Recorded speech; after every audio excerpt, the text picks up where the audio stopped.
Thank you for being here and good morning. I'm from the LA County Office of Education, the Regional System of District and School Support, and I'm the room facilitator who is here happily presenting the fantastic Walnut team that you'll be listening to today. Let me tell you a little bit about the presenters. First of all, Jackie Brown, here in the beautiful blue, is the Director of Educational Services for the Walnut Valley Unified School District. Jackie brings 30 years experience in education in various roles. She was a former Walnut Valley Unified District Guidance Specialist, Title I Coordinator, Principal, and Classroom Teacher. The transitional kindergarten in Walnut Valley has thrived in large part due to her commitment to support the TK teachers to implement developmentally appropriate practices for transitional kindergarten students. Our next presenter, Jennifer Deanda, here in the pink. Jennifer is the principal at Vehar Elementary School in the Walnut Valley Unified School District. Jennifer has over 19 years in education in various roles and as an administrator, teacher, Title I coordinator, BITSA support provider, and a thinking maps trainer. You must be exhausted. Under her leadership, the transitional kindergarten program at Vehar has become an exemplary model for other TK programs to follow. How exciting. She has shared the work at Vehar at the annual Regional System of District and School Support Symposium, as well as other transitional kindergarten events. And our third presenter, Irene Carter, is a TK teacher at Vehar Elementary in the Walnut Valley Unified School District. Irene has enjoyed 19 years as a successful educator here and abroad. And Irene holds a master's from Azusa Pacific University and a bachelor's from Edith Cowan University, Australia. She is passionate about early education and using a developmental approach with children. Irene is proud to be part of the team that initially implemented TK in the Walnut Valley Unified School District and cites participation in quality professional development opportunities as beneficial in preparing to teach TK. So let's welcome our presenters and enjoy your session. Thank you for joining us today. We are very pleased to be able to share our journey and then also with that how to bring Common Core, the instructional shifts, and the 21st century skills all the way into even a TK program.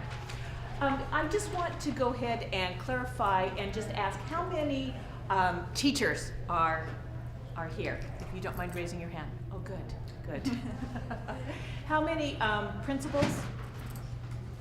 Okay, and how many district personnel? Okay. How many of you have already implemented TK just 2 years ago when it became the bill passed in the law? Okay. How many of you had already implemented a TK-like program beforehand? Okay. Saw somebody you knew? I did. Very good. Okay. What we are going to go ahead and do today, like I said, is share our journey. Jen, as principal, will be going over what she has done and with the amazing job she's done as site principal, but the majority of the time is going to be speaking from our star, and that star is Irene. I thought you were kidding when you said that I would become the owl. No, with that. So, just a little bit of background of Walnut Valley is we are on the eastern edge of LA County, very close to Orange County. We are servicing a little less than 15,000 TK through 12th grade. We are 15% language learners. We do have a kindergarten through second dual immersion program in Mandarin at one of our elementary schools, and next year it will go to third and then build upon that up through 5th grade. Then we do have 15% of students on free and reduced lunch, with 5 of the schools, including Vehar, that receives targeted assisted Title I funds. We have 2 PYP schools. That's the International Baccalaureate Primary Years Program schools, and one of our other TK schools is one of those PYP schools.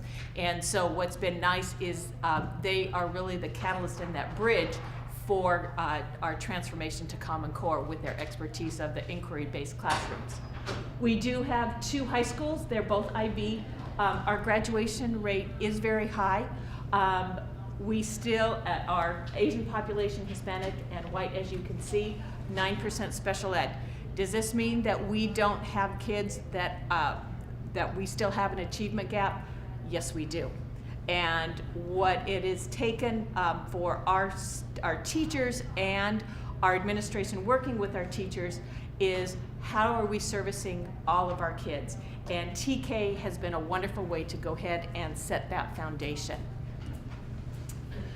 Just taking a look at our journey of transitional kindergarten, we kind of did a garden theme and taking it along where before beginning the TK journey, we had to make sure that that soil was prepared. Because as you know, as teachers, administrators, district personnel, you can't just say something from the top down and say this is what it's going to look like. Here's one day of professional development and now you are experts. We know that it takes a lot of background knowledge and preparation.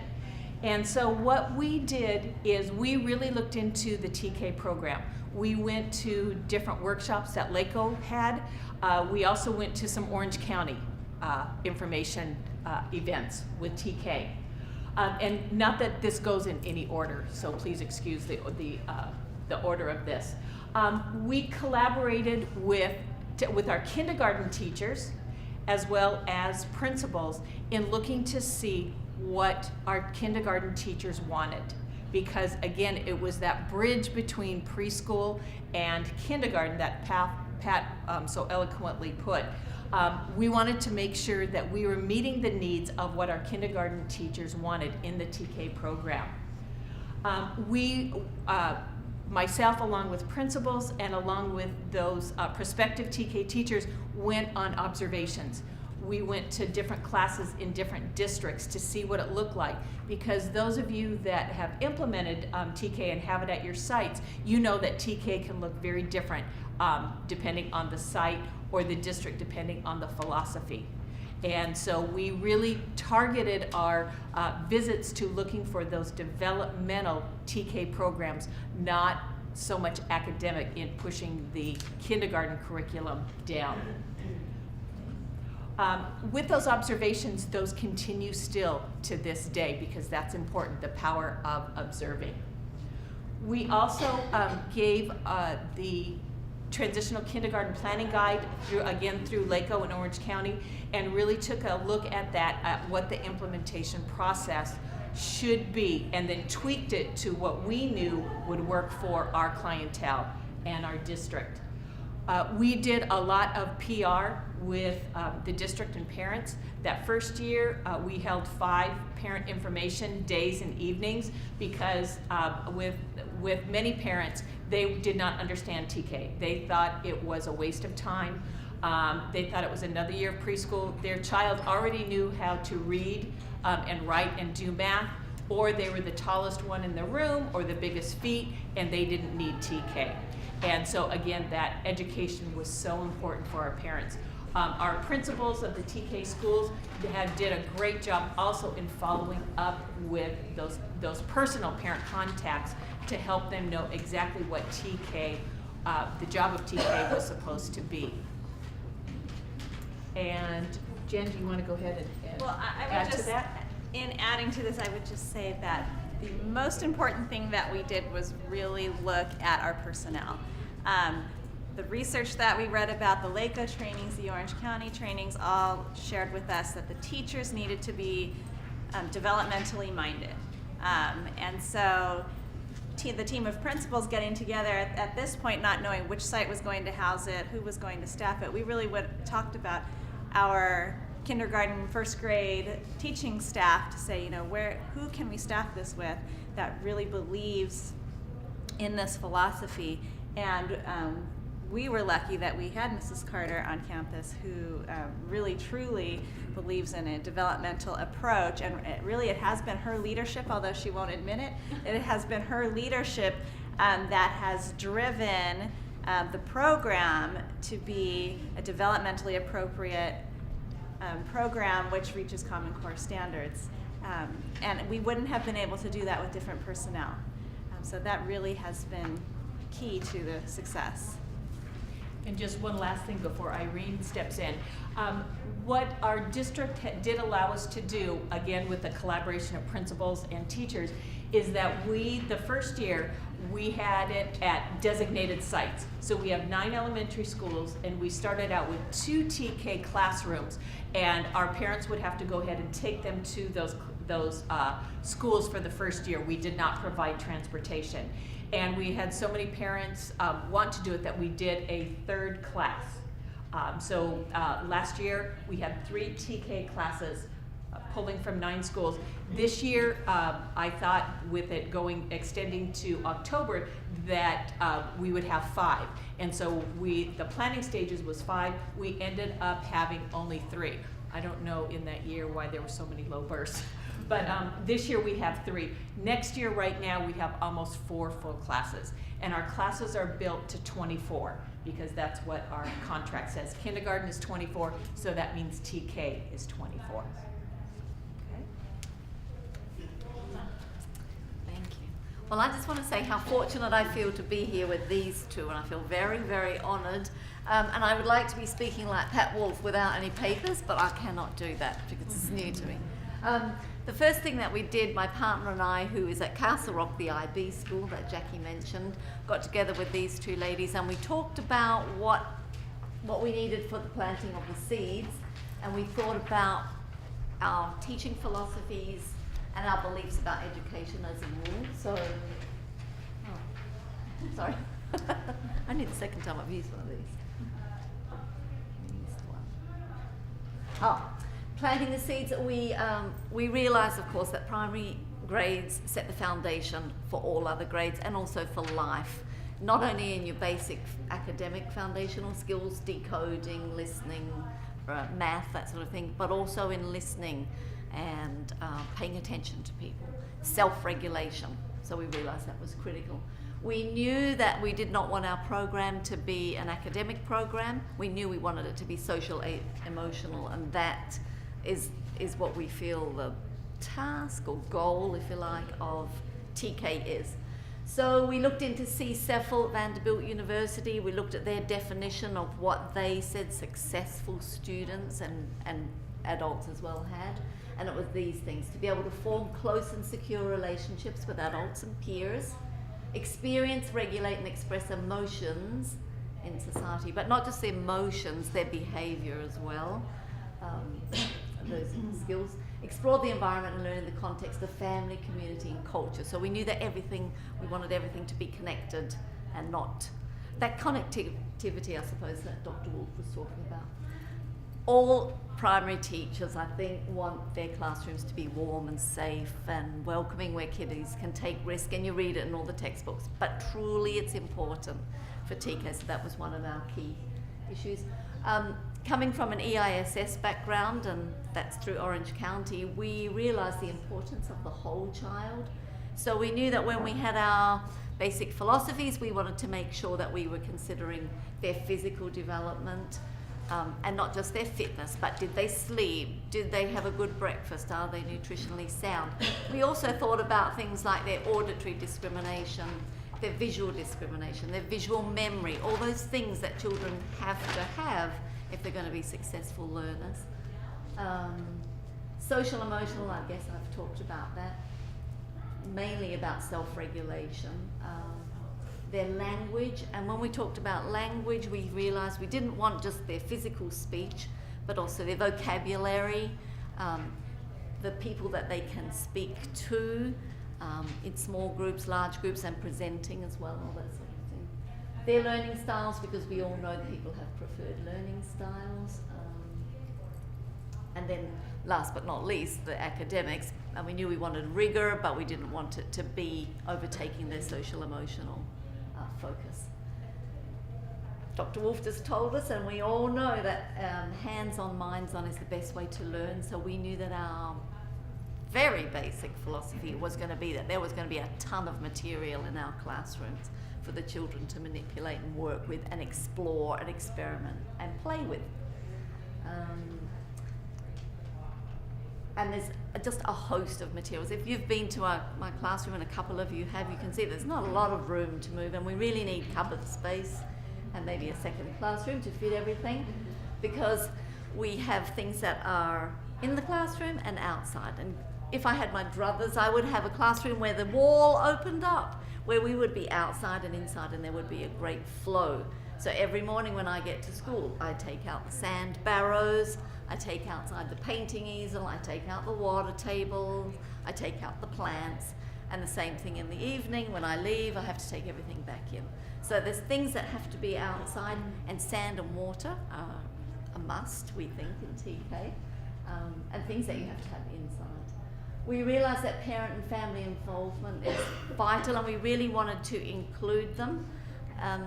So a classroom should be welcoming for a teacher, administrators, the students, but also their families. We wanted the parents to feel like they could just drop in. So our door is always open to them. And this talk business. We know that children process learning through oral language, so that was a huge part of our basic philosophy as well. And what was I going to say about that? Oh, well, I was going to say I challenge you all to keep a group of 4-year-olds quiet anyway, and even 5-year-olds, and it's not possible. So I love that saying, you've probably heard it, language, reading and writing is literacy floating on a sea of talk.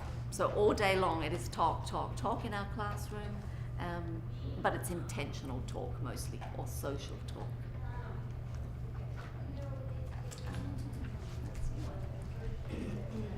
Piggybacking on what Irene said, in the parent meetings that I had with them, when I was talking about the beauty and the purpose of TK, I would talk about our technological world.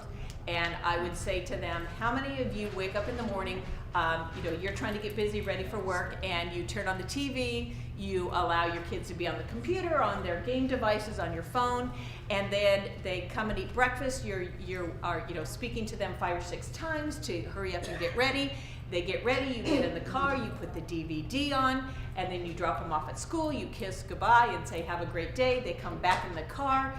You've got to take the older ones to practice, so you put in the DVD or you hand them the phone for the games. When you go to restaurants, how many of you hand a device to your child because you want to go ahead and check your own emails or text on your own phone? And you could see parents kind of squirming like this.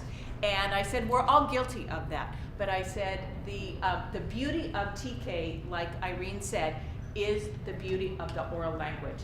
Letting and allowing our kids to communicate and learn how to communicate, especially in our ever-growing technological world. And so hopefully, just as parents do hand devices to their kids, which again we all do, and even grandkids, it's amazing at 2 what he could do with an iPad. But hopefully parents realize the beauty and the importance of that oral language in the home. And so also when in selling the program to parents as well as schools, we wanted to let them know that it truly was, like Pat said, that bridge between preschool and kindergarten. That yes, it was developmental, it's a developmental setting, but it's purposeful and focused. And everything that the teachers do, there's a reason behind it. And that's sometimes the difference between preschool and then moving on to kindergarten. Preschool is play, but not necessarily as purposeful and focused as our TK program is.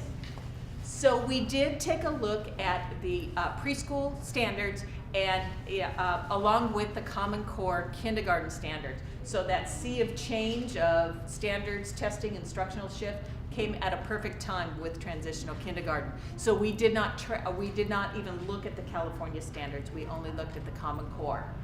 And then we looked at other districts. We begged, borrowed, and stole, saying, what were your standards? And people were willing to share as long as we shared with them. So because again, it's a new journey. We got our feedback from our kindergarten teachers also. And then we at that point it was only 2 classes. The 2 teachers sit down with all that information and go ahead and create the TK standards for our district. We also looked at TK environments, again, that observation, We had one district that we went to, they were very fortunate, they gave every TK teacher $25,000 to go ahead and build the classroom. So you walk in and it was like, I never in my life of all years of teaching saw this much new furniture. We couldn't do that. So what we did was I used kind of unrestricted curriculum and development funds, and I gave them each $5,000 to go ahead and build their classroom. But that was not for workbooks. It was for the things in the classroom that they needed to truly make it developmental.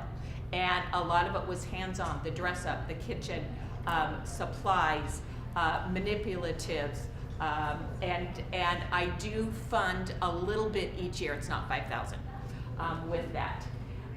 We did not purchase curriculum. So that was, again, the personnel that wanted TK believed in that philosophy. And so for our teachers, as we're hiring now, that is a shift for them. And so that's why we need to make sure that the teachers that are doing TK have that same philosophy. And so Irene and Bonnie, the two teachers, spent countless hours. They did get a stipend, but that stipend averaged out to about, 2 cents an hour over the time that they have spent. But they took those TK standards and devised their curriculum based on hands-on, using those 21st century skills and the Common Core standards, and made it developmentally appropriate, and came up with all the documents that you have to have for a program. Okay. The other thing that I have set aside funding for is planning time once a month, that they do get a planning day a month that kind of piggybacks with their LEGO, with their PLCs with Catalina. So it is a little bit of a funding. So right now for the 3 classrooms, I'm spending probably about $10,000 for the program, but it's very well worth it. Again, are they paid for all their time? No, but it's a little bit of something between supplies, planning time, and things that they may need for materials.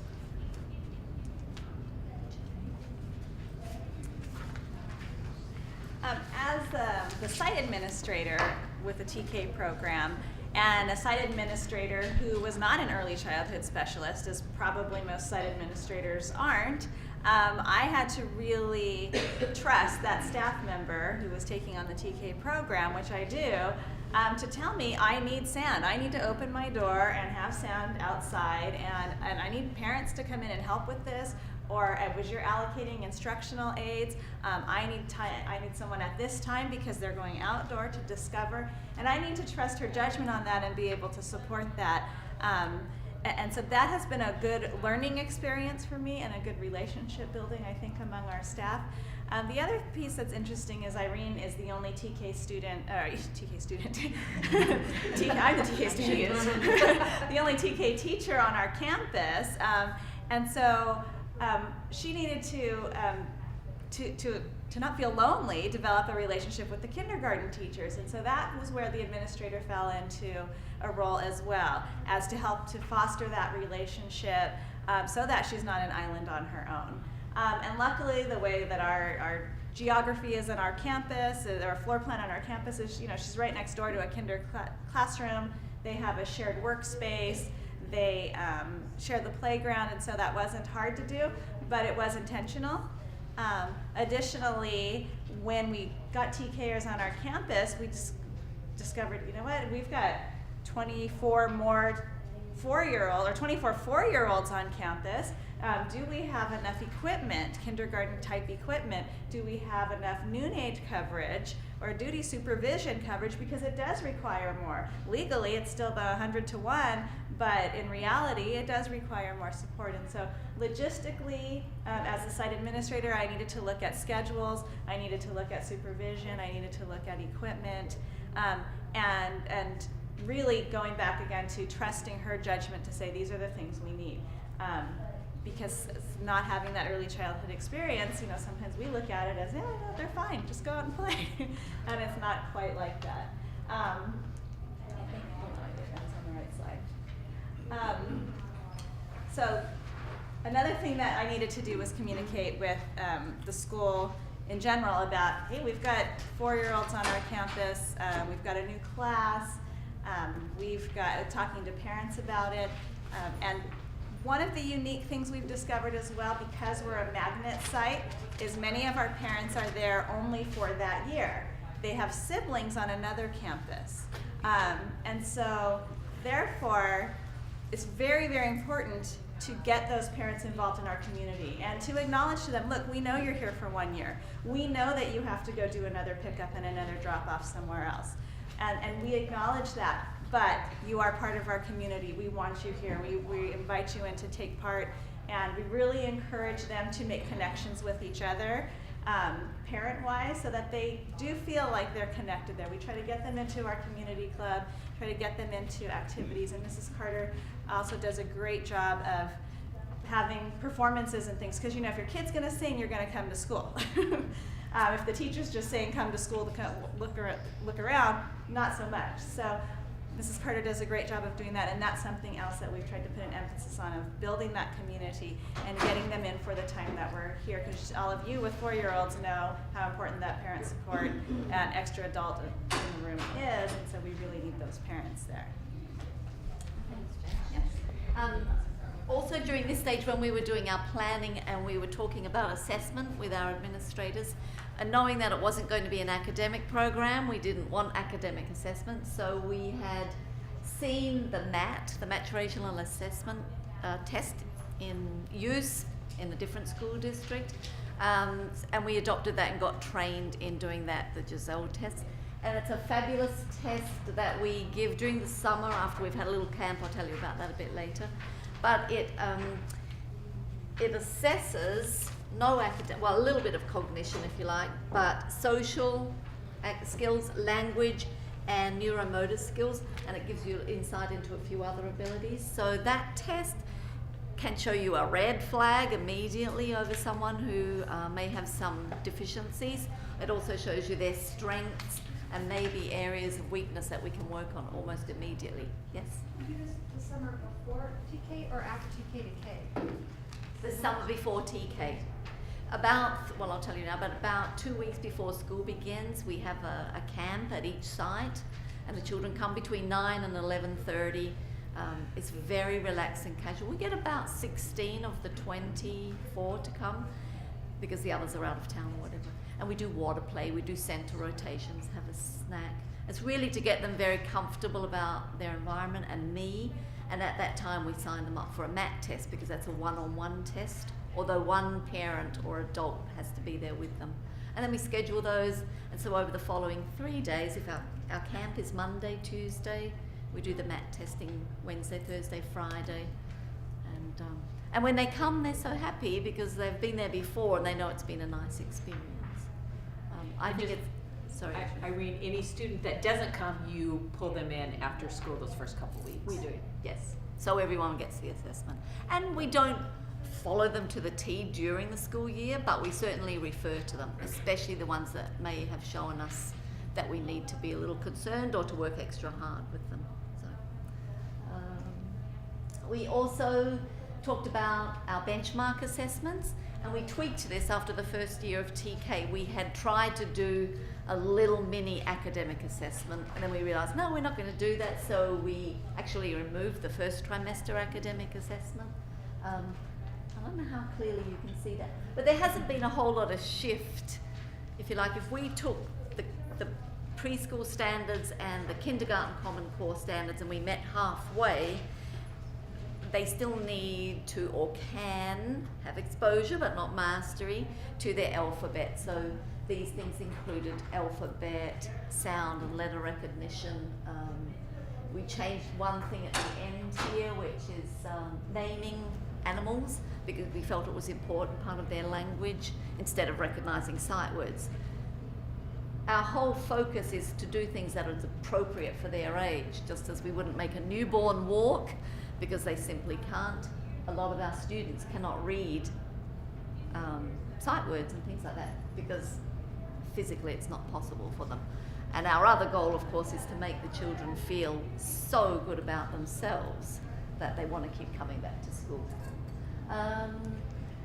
We also came up with a progress report as part of our communication, and knowing that the 5 C's apply to us as well. We wanted to communicate with families. We have this progress report, which, as you can see, is mainly social emotionally based. Their social skills, their emotional skills, all those things that relate back to self-regulation, which they're going to need if they're going to be successful learners. There are a few little motor skills there, cutting, pencil hold, but seriously, we don't do a whole lot of pencil work until probably December, January, because their little muscles are not quite ready and we're doing other things. We also meet with our parents in the fall, mid-October or early October, because we want to get them right on board and keep them updated on what's happening. Then we meet again in the spring, and we have those scheduled for the week after next. And they are always glorious because there's nothing negative to say. There's only great things to say at those conferences. And just know in the fall, parent conferences are mandatory. So we do, our teachers get either minimum days or full days off depending on their level for those fall conferences. And the TK teachers also get those minimum days. In the spring, they don't get minimum days, so they're doing it on their own time for those parent conferences. Looking at the report card, TK teachers wanted their very own report card, but they had to fall within the constraints of what our system was, and our system is Aries. And so what they needed to do was make that TK program or TK report card different than the kindergarten one, but again, that format had to stay the same. So the grading system that they came up with was set. They didn't have a choice with that, and the format of it. But what they put on for the grading, what they were looking for, that's what made it different from TK to K. Because as you know, if this is your second year, that first year, the biggest hurdle for you to overcome with parents is what's the difference between TK and K. And you have to go ahead and keep accentuating those differences. So with the report card, if the parents see that it's completely different, again, it's maybe the standards met in the middle between pre-K and K, then they truly see, yes, they're not graded, on the same things. So the STEM is growing. The planning's been awesome, and it didn't happen overnight, as the ladies mentioned. The TK camp and the mat that I mentioned, one of the best things, Bonnie and I both agree, that we've ever done, to have the students come before school. On the first day of school, when the kindergartners come and the TK students come, it's the TK students who are walking up to their classroom, hanging their backpack without mommy and daddy in many cases. But the kindergartners have a huge entourage because they haven't been on the school site apart from the information session that we had last week. So this families get a letter. Another thing that we do to involve our parents, and Jen may have been going to mention this, we have an information evening. We had one last week for our incoming TK and K families, one evening. It was fantastic. We got about 60 people there, plus their children, so that's probably 100. And we serve refreshments, and we talk about our philosophies and a little bit about our program and what our school offers, and then we do a campus tour. So that's a great way to start building relationships with them. We also developed our class schedules, knowing that these things were particularly important, movement and music.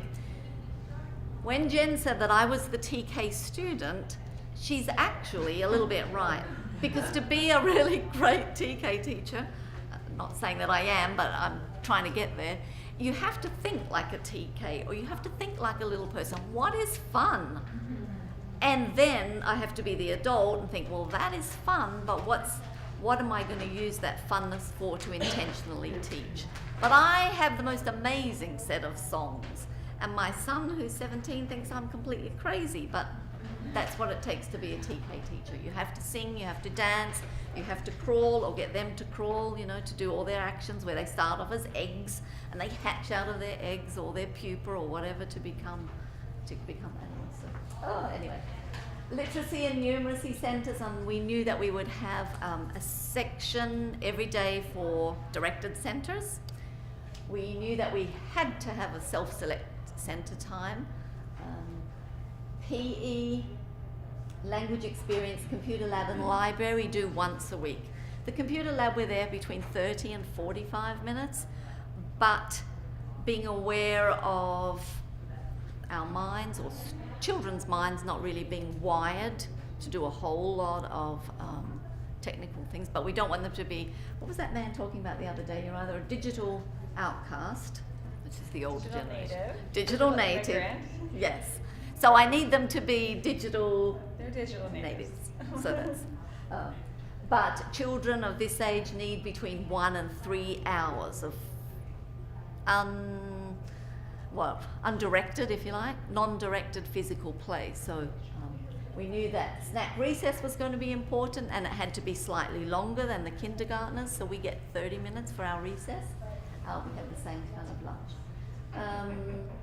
No curriculum, things purchased. We like to devise it. And that's the beautiful thing about Common Core and doing these thematic units. For Bonnie, it was the IB planners. But because I have the thematic units, and I can tell you my 6 if you're interested. So we have the essential learnings, and one of them is adaptations. And the essential questions I won't go into, but I did Sea Life unit to make sure I covered that. My place in the world, we did a fabulous family unit. And to time with that was when we did our holiday performance. But we didn't sing holiday songs, we sang family songs by Jack Hartman. And did a performance, they wore their traditional clothes. We had potluck after. Fabulous things you could do.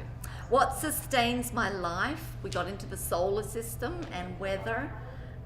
We did changes in the world, inventions, and I think that's probably one of my favourite units, and you'll see lots of photographs of that in a minute. Other changes in the world, and we did farm, and finally sharing and caring for my world, and we're doing insects, and that's ongoing. I also just wanted to mention language experience. I do that once a week. It's usually tied in with my thematic or study unit, but it might be something that's completely off the wall. Before spring break, we spring cleaned. We've been camping. We've had s'mores, we've had the tent, we've had grilled cheese sandwich. There are a lot of students in our district who haven't had grilled cheese sandwiches. So other ways of getting language going, and it just fitted in with Pat Wolf again too, the talk. Jen?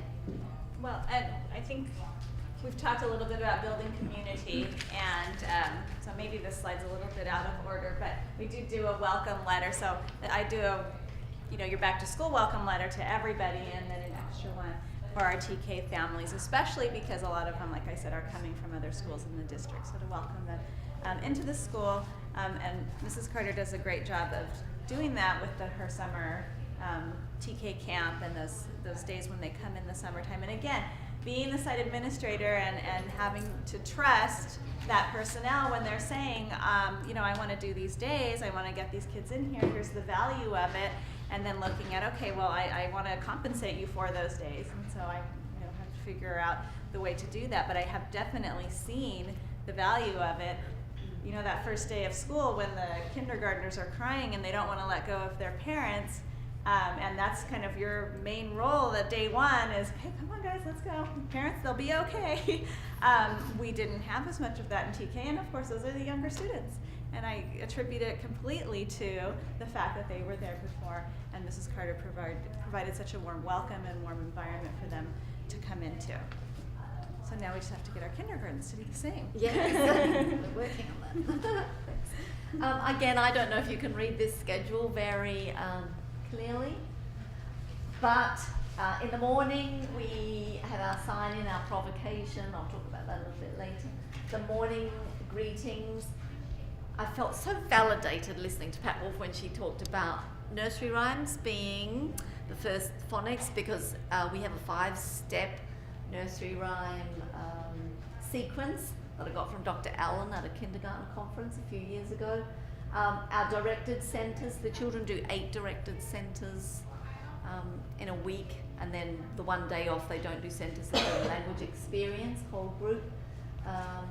Tuesday is their favourite day, not because it's short, but because we go to the big toy.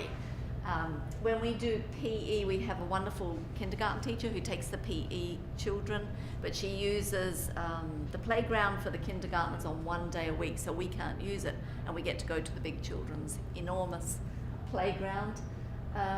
In the afternoons, we do another little rotation of centres. It's hard to fit centres in there because they've had enough. You can tell that they're ready to do their own thing. So I try and just keep it short, do a couple of little math things, maybe one math activity a day, but they'll rotate through that. Then more music and movement. I guess if we do have one curriculum, it's the Nancy Fetzer handwriting curriculum, where she has the 12 basic shapes, and we do those full body, we do them with our fingers, we do them on our palms. The kindergarten team also uses it. It's all free, it's all online, and although I did go to a wonderful training. What was her name? Nancy? Fetzer, F-E-T-Z-E-R. And our school website has some flipped teaching lessons of our kindergarten teachers teaching how to draw the letters in the Nancy Fetzer style, and this was then posted online so parents could look at that and say, okay, this is how we're going to teach them, and use the same language in teaching the letters that we're using in the classrooms. It's really a fun thing because the 12 basic shapes, down the pole, sad face, up the ladder, down the slide, across the bridge, when they're all combined in different ways, create all the letters and numbers. So, and it's, just fabulous for their little bodies. I'm sorry. I know Nancy Fetzer's stuff for K-5, their reading and writing. Is this specifically for TK, or is it part of kinder? Part of Kinder, I believe, and this is a new part that she's just developed and added to her vast array of material. Yeah.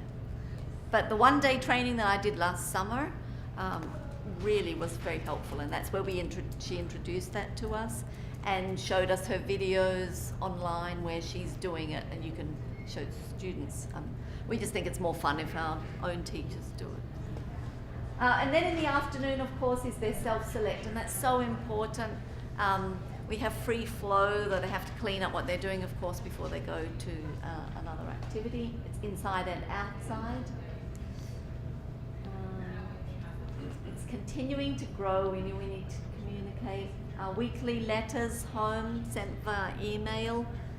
I quite like doing that, though I did start to wonder if people were reading my emails, so I got sulky this year, and I didn't do them for 3 weeks, and then I sent them monthly for 2 months, and I got a lot of comments about how they hadn't received their emails and updates, so I've started doing them weekly again.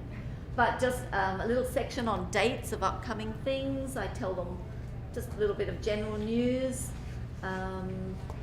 activities for the upcoming week, and then I talk about the language that we're using in class, and it's usually our scientific language or our social studies based language.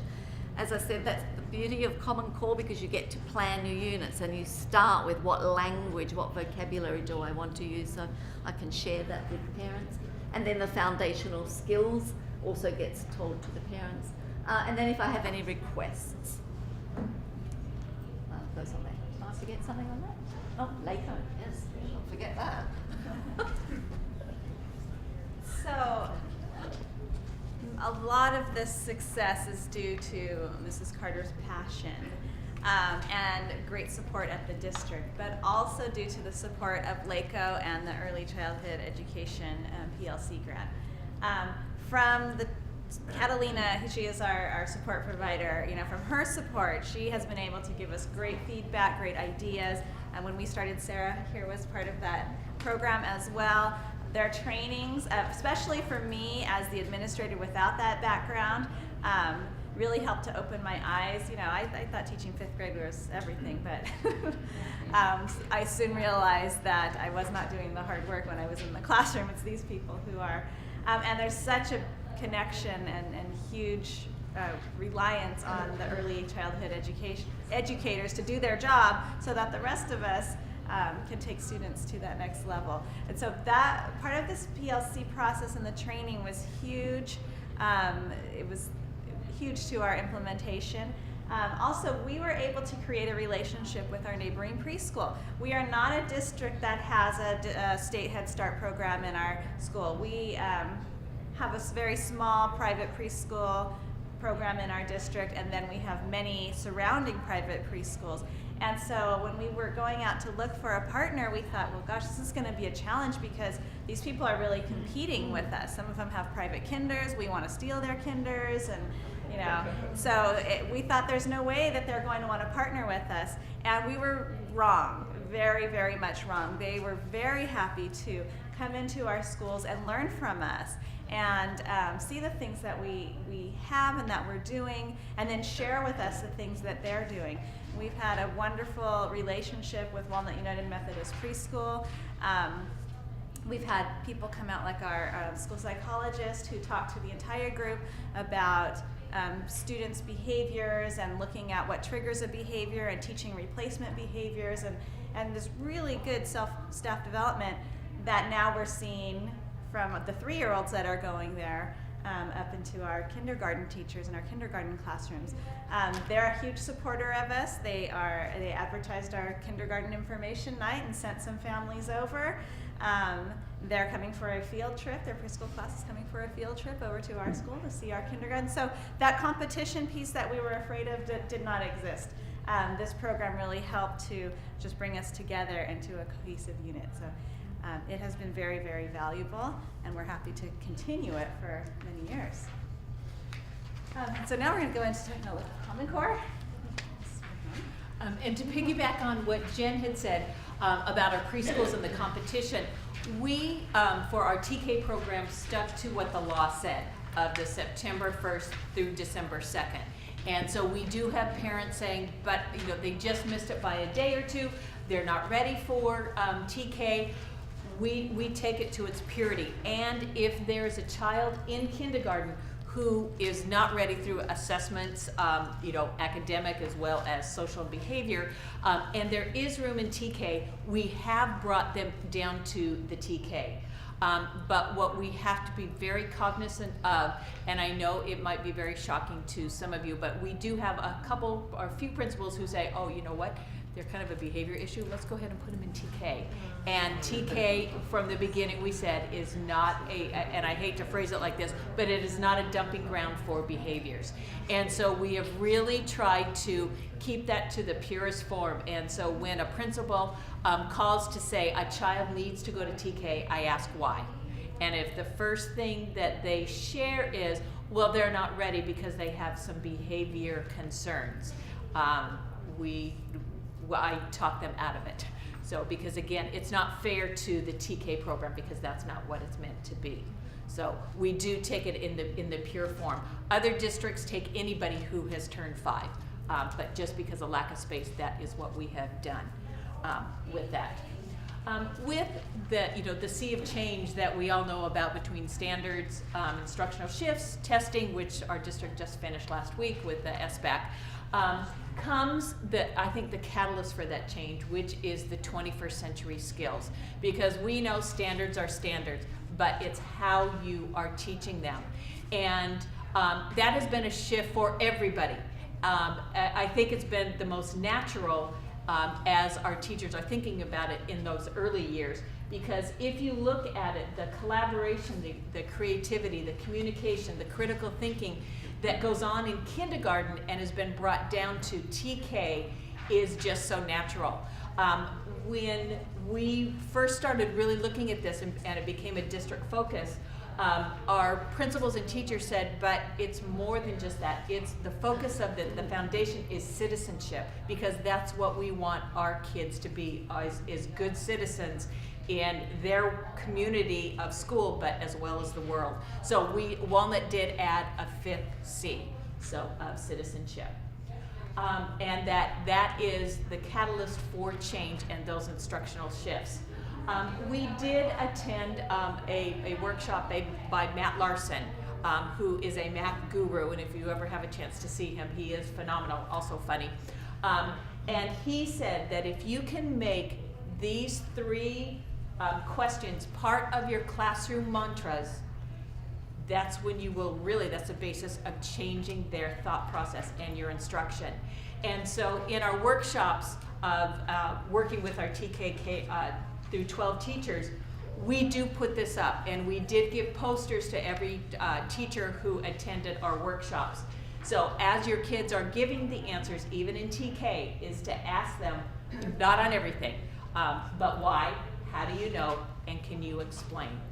So if our kids can do that at the TK level, they are starting to build what they need for future years, and the explanation on any type of assessment like the SBAC that they will be starting to take in 3rd grade. And it can be done in TK. You walk into Irene's room, and what you see going on there, the discussions that go on with her centers, you see a child, being a detective and writing down all the words or the letters that they see on the board. You see another group working with manipulatives and math facts, basic math facts or tracing numbers. You see Irene and painting and molding with the small groups. It is the learning that goes on that incorporates these into a TK program is something to see. And I know she's going to go ahead and share some of that now. Yeah, thanks. And I think Jen, you're going to talk about from. Okay. Did we change the order? We didn't change the order. Oh, perhaps I didn't say, but. Well, we wanted to start, so I'm going to flip through a little bit and change the order on you. We wanted to start with citizenship because we felt that building citizenship was really the basis for everything else being possible. We are a PBIS school, and we use the VEHAR values, and over here we've got Vinny VEHAR, our little horse, who shows the VEHAR values of be safe, be respectful, and be responsible. And that instruction is building a school community, and of course it begins in TK. And so the TKers go home along with everybody else talking about how they have to be safe, be respectful, and be responsible. And part of this, what Pat Wolf said earlier today about when the students hear and you're needing to provide a positive environment for them, and the more positive they hear, the more positive they will be. And so we do our valuable VEHAR Vaqueros, is every child at some point during the year is recognized, and their classmates, they go and stand against the whiteboard there, and their classmates say, that Katie is very respectful, and so the teacher or students write it on the board. She's a good friend, and they write that on the board. And then obviously we take their picture and we show that picture at an assembly. So this replaced kind of a student of the month type activity.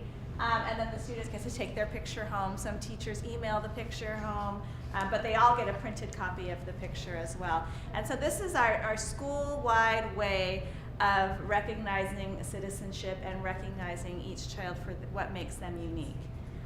And then when we get into the classroom, at the higher levels, we need students to be able to do those other C's. They need to be able to collaborate. They need to be able to work in small groups. They need to accept responsibility for things. And so they've got to be citizens to do that. And so Irene builds that citizenship in TK, and I'll let her talk about how she does that. Thank you. I was just going to say that citizenship, of course, is huge in TK, and that's the basis of the CSEFEL. So because we're aware of CSEFEL and their self-regulation and the whole child and basic child development, I begin the year with Vinny and the VEHAR values, but for the first week, before I get too much into that, I do that little The Day the Monster Came to School by Kathleen Pedersen. It's a free downloadable story and images, because I want the children's behavior to be great and them to be great citizens in the classroom and outside the classroom. But that little story, The Day the Monster Came to School, is a wonderful way to start teaching them explicitly on what behavior is expected of them. And I think that if I had to say anything about TK and citizenship, it is the fact that you do have to teach them explicitly. You can't say, go into the classroom, sit down, and wait for me. You're going to have to teach them. And that's one of the skills about being a TK instructor, is that you need to break down every step into smaller steps that you can possibly get to. But the beauty of TK, because they have that extra gift of time, is that there's lots of role play opportunities. We have lots of public acknowledgement, and in the centres there's lots and lots and lots of practice time to practice your citizenship skills. And I want them to be great citizens, as I say, for themselves, for their friends and peers, and for their teachers, and then into the greater community. So I think we might have 2 pictures for them. Yes. The friendship, working together, and with other members of the public. So now we'll go back to talk about the other seeds. And so, of course, we know one of the 21st century skills is building that creativity. And in addition to formal art programs and things that we have at VEHAR, like the Meet the Masters program and music instruction, teachers are really being challenged to weave the creativity into everything else that they're doing to meet Common Core standards. And in TK, when they started off with, the kids being able to think creatively happens all over. We have our phone blocks, so I'll let you talk and I'll hold the phone blocks for you. Oh, thanks. You know more about those. I'm just checking my notes. Well, lots and lots of opportunities for creativity. The materials vary with each study unit that I do, of course, and I told you that inventions was one of my favorite one. For example, these are foam packings from document cameras. Do not, if you're going to use this, use the foam that breaks apart, because then you'll have like beanbag stuff everywhere. But basically, the children are introduced to this in their self-select time. They get to do free exploration of it. In directed centre time, they get asked to, well, they get guided, if you like, given challenges. But basically, their nails are golf tees, their hammers are blocks, which leaves a few indentations, but it doesn't matter. I've had little tiny vehicles and houses made. I have had hotel resorts made. I've had airports. The best and greatest thing, I suppose, was an armchair. We facilitate meetings with our big buddies who are in the, at the time, with 5th graders. Last year came down, and I said something along the lines of, I have this problem, got these very weak arms, and I need a very soft armchair. And using these foam blocks, the students created with the TKers an armchair with armrests and a drink holder, a back and legs, and it held my weight. So the creativity in TK is amazing. And I think the other thing that's important about creativity too, and self-select centres, is that children do the activities that they need. They're meeting their own developmental needs. At the moment, Jackie Shan is right into mixing potions, and every moment I catch him, he's at the sink and he's mixing watercolours and soap and water, and though I cannot stand the mess, I have to let him do that because he's obviously going to be a chemist when he gets older. So he's meeting a need. It's not just because he enjoys it. He could do that at home and enjoy it, but it's a need that he's meeting. So.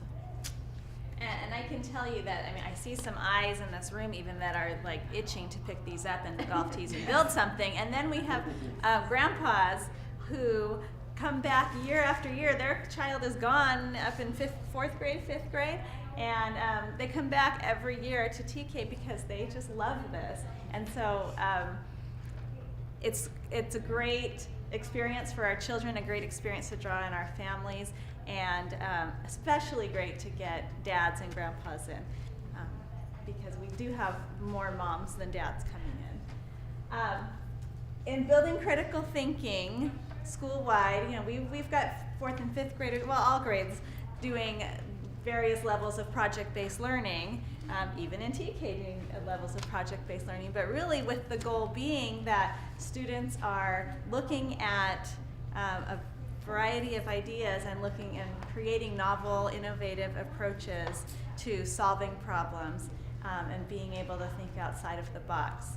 And so across the school, we're doing that and incorporating the writing and incorporating the hands-on, and in TK, Mrs. Carter starts it off for us with engineering. Again, in TK, lots of opportunities to build, construct, problem solve, and with the materials changing with each unit. Great. This has been one of my favorite activities. PVC pipes and joins, who knew you could do so much with them. The students were told that Mr. Dale, our custodian, wouldn't let us use the hose pipe anymore, and we needed to get the water from the faucet over to the grass so we could fill up our water table. And in small collaborative groups, they had to really critically think and be creative. And that's the difficult thing about talking about the 5 C's, because they are interrelated. But the students managed to solve the problem. They critically thought, how could they get the water from the faucet over to the grass? And they did it. Each group that did it in different ways. Some of them had many pipes branching off, and then they realized that wasn't going to work.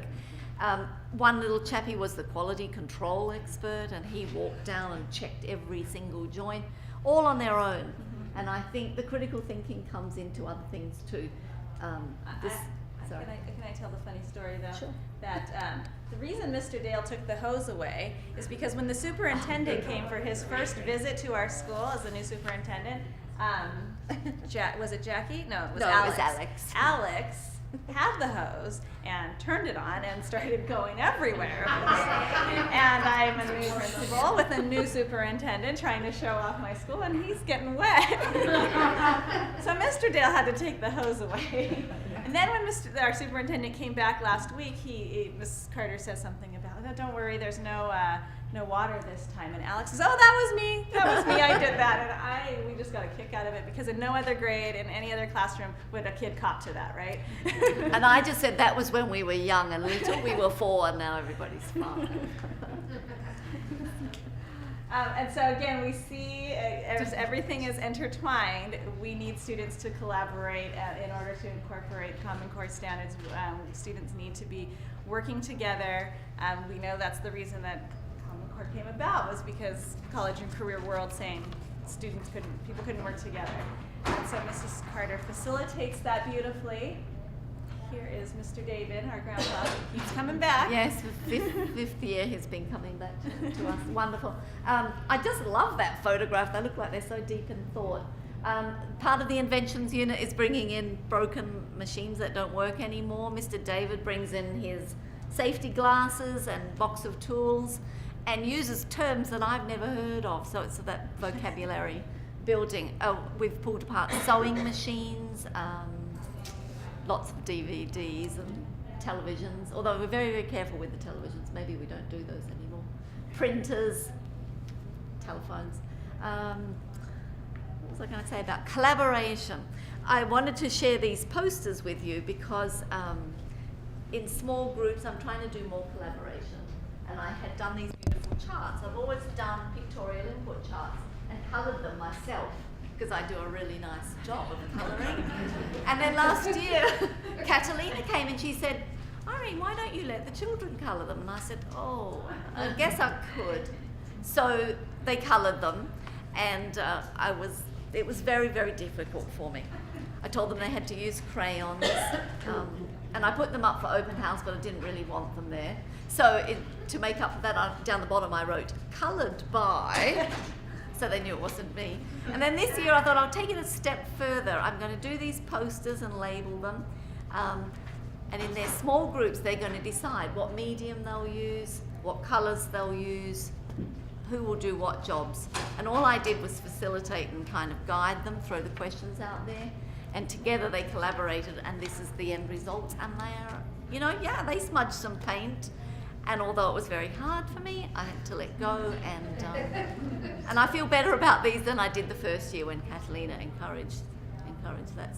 So even TK students can collaborate and come up with ideas of their own.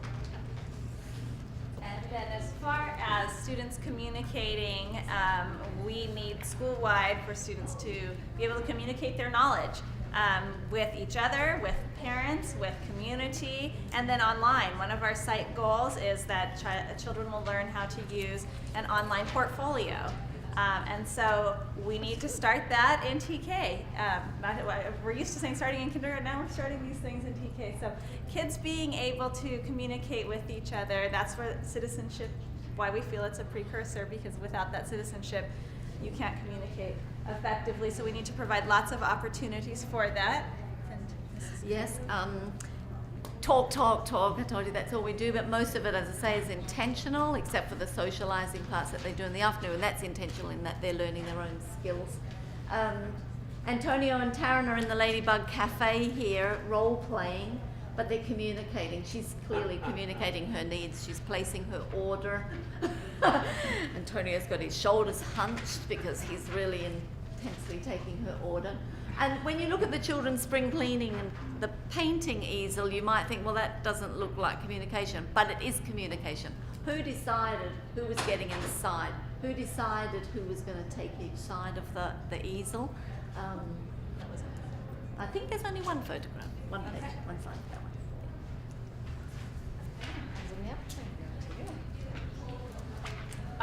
As we know, and I'm sure you've heard this many, many times, but it's just a reminder that really the purpose of the Common Core standards is to give everybody that consistent, clear understanding of what our kids are supposed to learn at every grade level. And it needs to be rigorous and relevant to the world. And even at TK, it can. Think about the pictures that you just saw in the Ladybug Cafe. You know, before you would think, oh, they're just playing. Well, no, they're going ahead and beginning those skills of career, you know, communicating, collaborating, taking orders, thinking about how the process works. So that all of the skills that our TK teachers are doing are helping them for success in their college and career. And we know that our kids need to be ready to successfully compete in a global society at our global world. So even, you know, the Ladybug Cafe, they're learning to take orders. As you know, it requires our education system to do things substantially different. And our TK, again, the timing of it couldn't be more perfect because it fed into looking at the way of doing things differently and that purposeful and focused learning. And it requires a more integrated approach. TK, again, beautifully, you look at here at all of the things that our kids are learning with not only you know, art and coloring between the lines and the right colors, but with the science words, the song that they learned when you asked them what they were doing at their center. I think our superintendent did, and the little girl started to explain what part of the body, and all of a sudden the group broke out into the song of the parts of the insect. I have a question. How did you come up with the 6 units?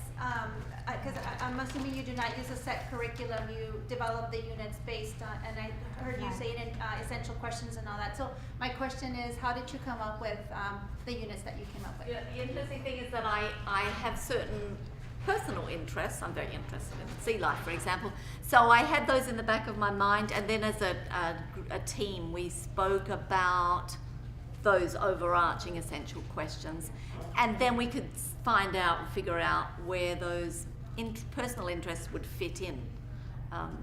That's basically how I came up with them. And as our district is writing their curriculum with our units, we are doing that across all grade levels.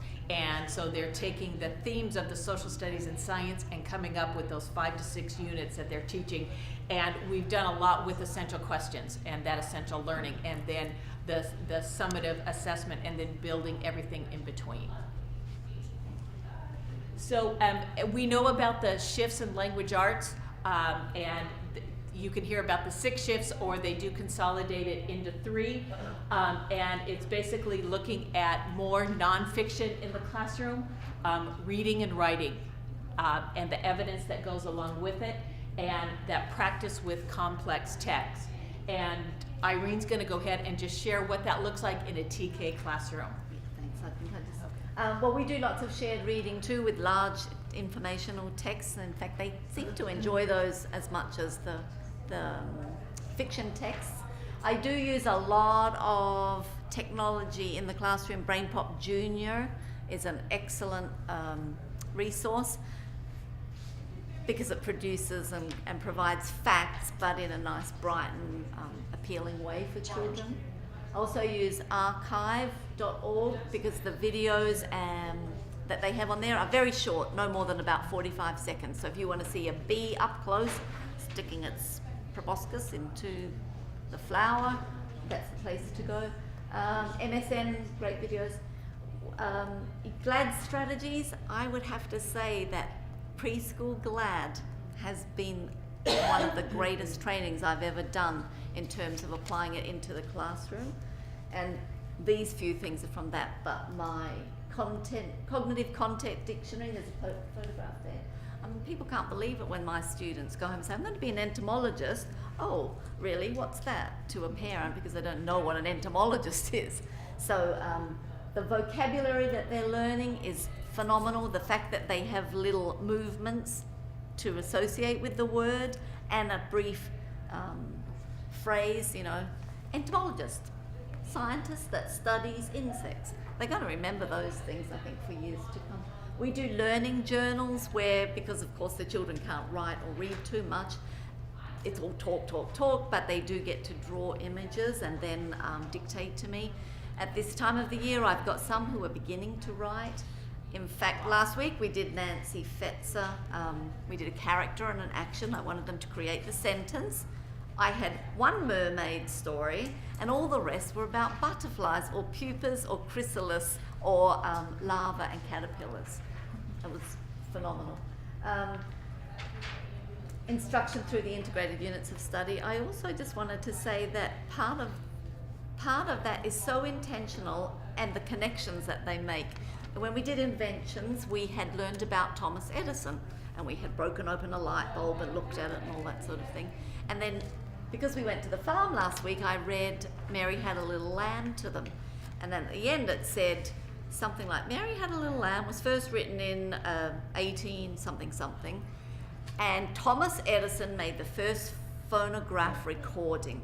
And when I said that, they went, oh, Thomas Edison! So they're making connections, even in something so simple. And I think that we can't, while we have to teach to their inclination to play and touch and do things like that, we also can't underestimate how capable they really are.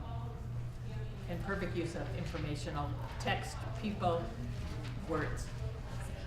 Just very quickly, because I know we're running out of time, taking a look at the 3 math shifts, which again is 6, and some states have consolidated it to 3.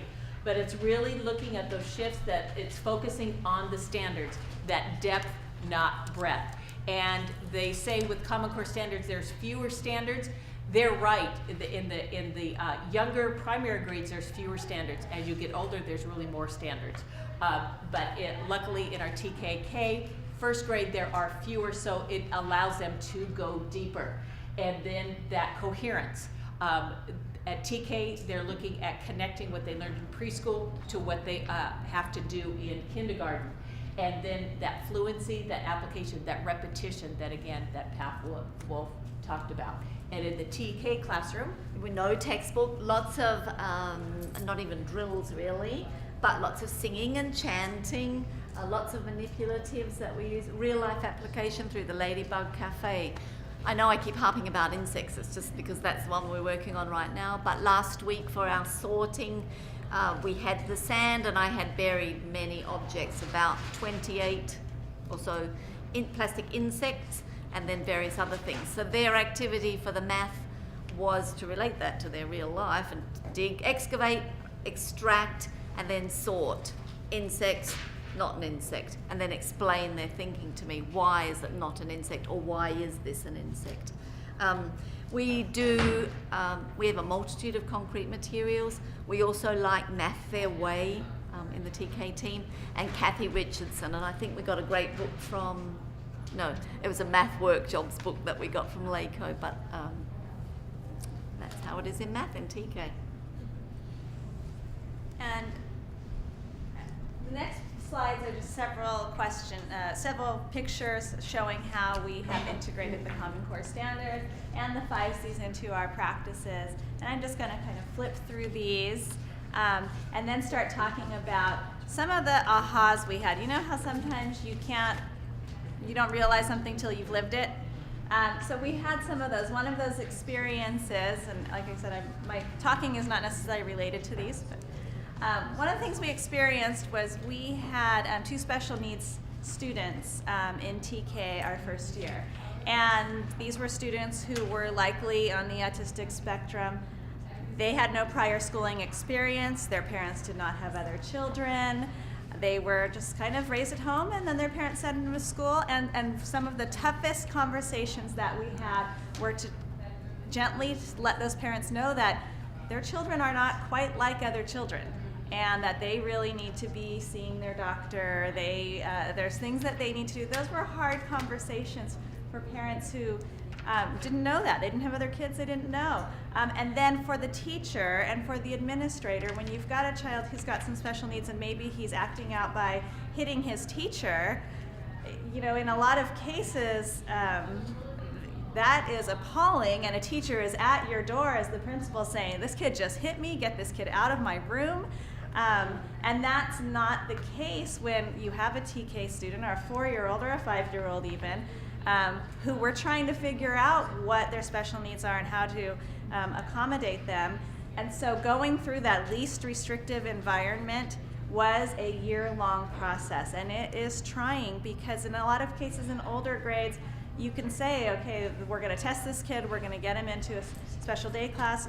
That's so hard to do with a 4-year-old, with parents who are not on board with it or unsure about it. They don't even know you, they don't trust you. It just is really a difficult experience, and you have to be patient. You've got to be talking to your district office to ask for support. We went from, you know, me coming in to help, parents coming in to help.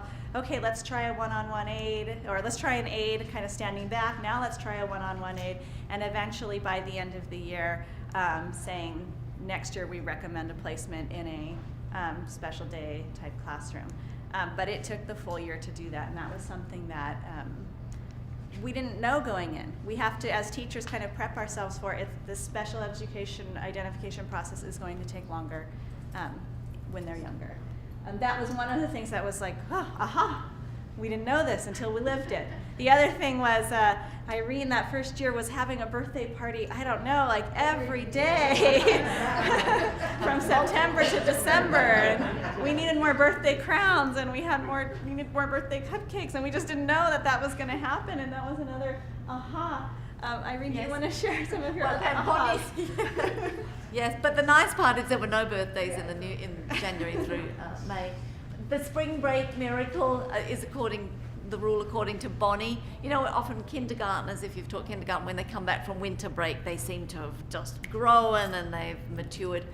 It doesn't happen until about the spring with our TKs, but then they get going. I think the greatest aha is that time is on your side. You don't have to rush and get it today. There's no point in pushing them. You know they've got no concept of time, really. So I think it's just the most relaxed place to be. And with that, the other great piece of advice I heard from a TK teacher was, if you can't beat them, join them. So if you're outside and the fire truck pulls up and you're going to try to keep going with your PE, forget it. You know what? Let's just all go out there and stand at the fence and look at the fire truck and figure out what's going on, because that's a learning experience as well, and you're not going to move on with everything else you have planned. And I think building on that, it's okay if they're so unsettled that you know they're not going to be following directions and they just can't cope, then it's okay to take them outside for a 15-minute recess or to go outside and play games, and because that's what children need. They're not predictable. I think another aha for me was the need for manpower. 24 students doesn't seem like very many, but when they're 4 and 5, it's quite a lot. Ideally, I think 19 or 20 max would be really nice, but to have helpers in the class, if it's not a parent, then a grandparent or some instructional aide or other staff minute. And that's it, a bountiful harvest. And I think the biggest aha is that you have to have the joy of learning and a passionate teacher, because research shows that if you have a passionate teacher in the early years, then the children are going to grow up with that love of learning and really listen to the wonder of learning that they should have. And want to love school and want to come to school. Even when they're sick, they should want to come to school.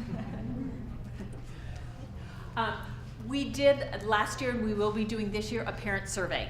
So, and asking the parents of what they liked, what improvements that they may suggest, because again, as educators, we are always looking for ways that we can improve. We asked the parents what they learned, because again, this has been a journey for our parents.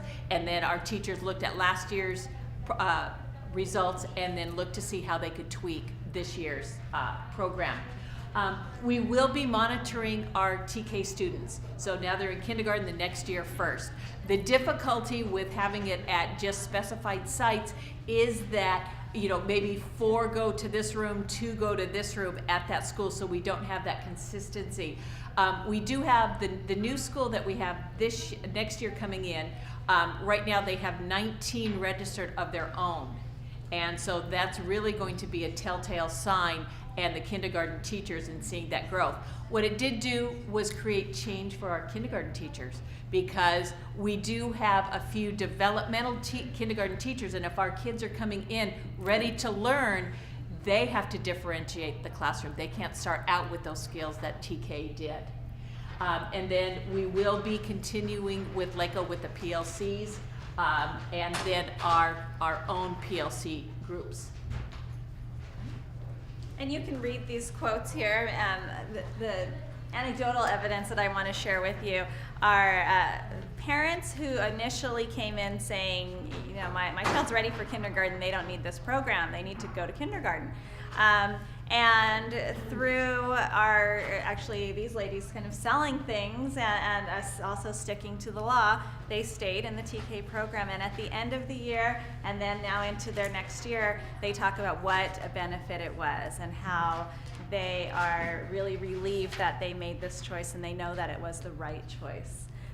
So they report confidence, they report academics being higher, and just, I haven't heard any of the parents regretting that choice. That gift of time was well done. Mm-hmm. And so we have a couple minutes for you to ask some questions, and we have our contact information, and we're all willing to share.